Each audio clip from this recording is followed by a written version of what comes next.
Hello guys, welcome to our channel and you're watching The Bolak. So, guys, gusto mo bang tumaba na hindi lang taba kundi tumaba ka na healthy, mataba na healthy. So, in other terms is chubby o sa Bisaya may ibang term is tinatawag nilang tamsi, yung tambok na sexy. O, di ba? Okay, guys. So, good news.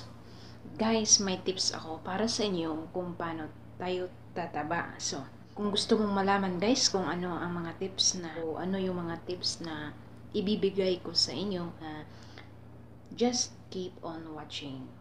Okay. Before we will start guys, gusto ko muna mag-shout out kay Ma'am Irene Manzano. Ma'am Irene, ayan. So, ito na yung tips na gusto mo, di ba? Ito na para sa iyo o para magiging tamsi ka.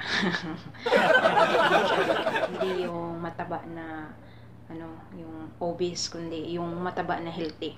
Yan. So, panoorin mo to, Ma'am Irene. Ito ay makakatulong sa iyo. Okay, so let's start now. Tips number 1, drink plenty of water. So, drink water 8 glasses a day or more than 8 glasses. So, ayan guys. Uminom ka ng tubig kasi nakakatulong yan sa katawan natin. At nakakatulong din sa skin natin na hindi mag-dry yung skin natin, yung tubig. So, ayan. Tips number 1, drink plenty of water. Tips number 2 is matulog ng sapat na oras. So, sleep enough. Kailangan mo matulog ng sapat. So, kailangan natin matulog ng 8 hours. Pero, sa atin guys, sa akin, based on my experience guys, kasi, pag step ko na sa age of 30 is, nag-iba na yung tulog ko. So, 7 hours or 6 hours, that's enough for me. So, ayan.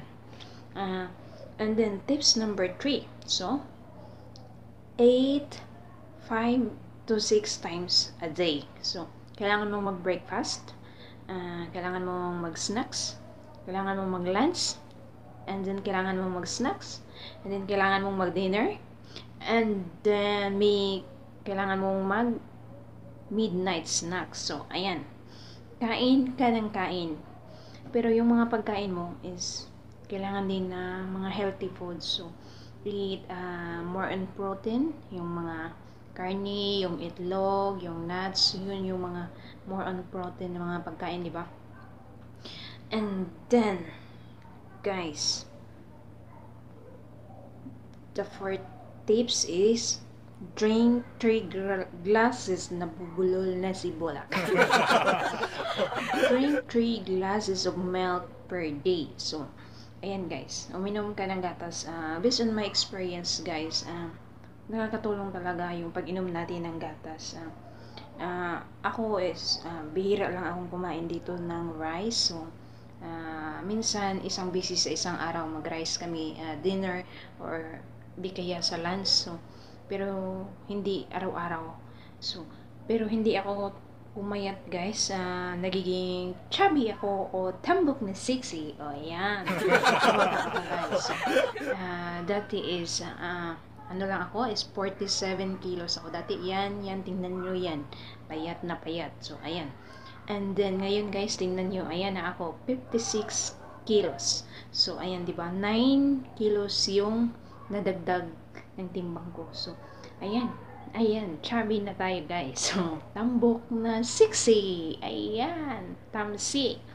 And then, guys, number 5 tips is avoid stress. Ayan talaga guys, avoid stress. Dahil pag na-stress tayo guys, dyan, hindi talaga tayo matataba guys. Kasi, naapektuhan yung gana ng pagkain natin. Kasi, yung utak mo sobrang magulo, sobrang, nakapokus ka sa problema, na-stress ka.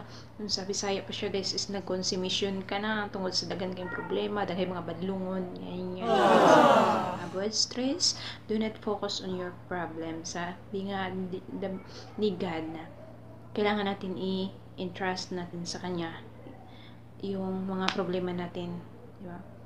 Cast all your cares to Him.